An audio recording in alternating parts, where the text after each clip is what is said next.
আসসালামু আলাইকুম। আশা করি সবাই অনেক অনেক ভালো আছেন। প্রথমে আপনাদের কাছে একটা প্রশ্ন, আপনি কি একজন সৃজনশীল মানুষ নাকি না? Are you a creative person? প্রথমে একটা ডিবেট চলে এসেছে, ভাইয়া আপনি যে সৃজনশীলতা বললেন, এই যে ক্রিয়েটিভিটি বললেন, এক একজনের কাছে তো এটার সংজ্ঞা এক এক রকম। কারো কাছে হয়তো বা পাবলো পিকাসোর ড্রয়িং মানে হচ্ছে ক্রিয়েটিভিটি, কিংবা কারো কাছে হয়তো একটা কাগজে মোড়ানো অরিগামি পিস অফ কুকুর কিংবা বিড়াল হচ্ছে ক্রিয়েটিভিটি। তো এক একজন মানুষের কাছে যেহেতু এটার সংজ্ঞাটা এক এক রকম, তাই কোন মানুষটা ক্রিয়েটিভ কোন মানুষটা ক্রিয়েটিভ না, এটা ডেফিনেশন একজন মানুষের কাছে এক এক রকম।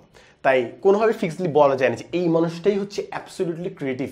টাফ জিনিসটা, বেশ টাফ।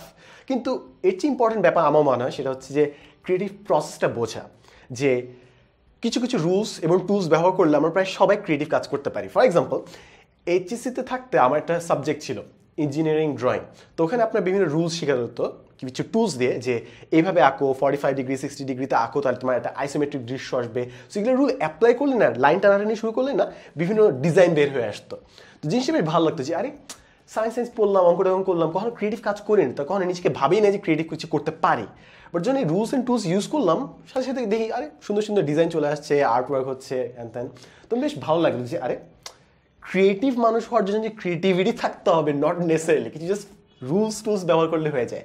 কিংবা আরেকটা জিনিস, যে ডিজাইনিং যখন শিখতাম, মনে করেন ফটোশপ, ইলাস্ট্রেটর, পাওয়ার পয়েন্টে যখন ডিজাইন করছি, তো মনে করেন ক্লায়েন্ট বললো যে সাদমান একটা অর্গ্যানিক একটা মেডিসিনের জন্য লোগো বানাতে হবে। তো এগুলো কিছু প্রসেস আছে, যে প্রথমে চিন্তা করতে হবে যে অর্গ্যানিকের সাথে কোন কোন জিনিস যায়। মনে করেন পাতা গেল, তো আমি পাতা বানাবো, একটা অনেকগুলো পাতা বানাবো, মনে করেন গাছ বানিয়ে ফেললাম, তারপরে বিভিন্ন শেপ করবো, এদিক ওদিক করবো, কালার চেঞ্জ করবো। সেগুলো করতে করতে জাস্ট আমি কিছু প্রসেস ফলো করে যাবো, সবসময় যেগুলো করি, করতে করতে কিছুটা লোগো বের হয়ে আসে ওখান থেকে। দ্য থিং ইজ যে আমরা অনেক সময় ক্রিয়েটিভিটি ভাবি যে একটা স্পার্ক, একটা লাইট বাল্ব জ্বলে ওঠার মতো জিনিস, বাট অনেক সময় এটা জাস্ট একটা স্লো প্রসেস, জাস্ট ফলো করলে একসময় আমরা নতুন জিনিসে পৌঁছে যাই। বাট ওই জিনিসটা অনেক সময় আমরা ওইভাবে কনসিডার করি না, জন্য অনেক সময় ভাবি যে আমরা হয়তো ক্রিয়েটিভ কাজ পাই না, কিংবা অনেক সময় কাজগুলো করিই না। এবং আরেকটি ইম্পর্টেন্ট ফ্যাক্টর হচ্ছে যে নট নেসেসারিলি সবসময় যে আমরা ভাবি যে ক্রিয়েটিভ যে কাজটা ওটা একটা রেজাল্ট হিসেবে দেখি, অর্থাৎ একটা পেন্টিং হয়তো বা ক্রিয়েটিভ একটা জিনিস, কিংবা একটা সুন্দর উপন্যাস কিংবা গল্প, এটা মনে করি একটা ক্রিয়েটিভ জিনিস। বাট এটা পিছিয়ে একটা জিনিস থাকতে পারে, ক্রিয়েটিভ প্রসেস কিংবা টুলস, ওগুলোকে আমরা অনেক সময় ক্রিয়েটিভিটি হিসেবে দেখি না। ফর এক্সাম্পল, আমরা অনেক সময় তো এই কাজটা করেছি যে 3টা কলম কিংবা 3টা মার্কে একসাথে বেঁধে লাইন টেনেছি। সো আমরা যদি খাতায় খেয়াল করি, জাস্ট দেখবো যে 3টা লাইন, সবগুলো ডিস্টেন্স একই একটা থেকে। বাট আসলে ক্রিয়েটিভ প্রসেসটা হচ্ছে পিছে, যে আমরা যেই জিনিসটা দিয়ে ড্র করলাম।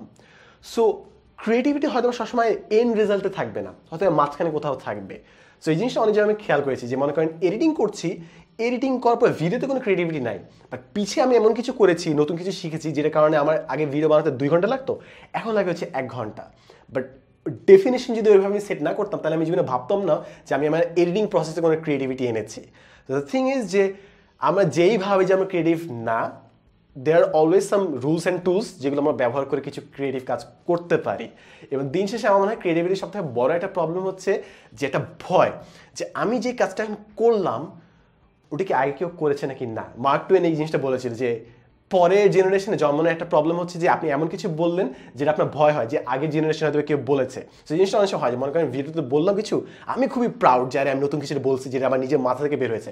পরে দেখেছি কেউ কমেন্ট করে যে ভাই এটা তো কপি কোত্থেকে, ভাই ওই যে ভিডিও 3 বছর আগে বের হয়েছিল ওই রাইটার থেকে। আচ্ছা ওকে ভাই, ঠিক আছে, তাহলে ক্রেডিটটা দিয়ে দিই এখন। সো আমার মনে হয় যে ক্রিয়েটিভিটি নিয়ে আমাদের আরেকটু চিন্তাভাবনা করা উচিত। অনেকগুলো ডেফিনেশন চেঞ্জের স্কোপ আছে। At the end of the day আমরা সবাই ক্রিয়েটিভ হতে পারি, জাস্ট কিছু প্রসেস জানা লাগে, দ্যাটস ইট।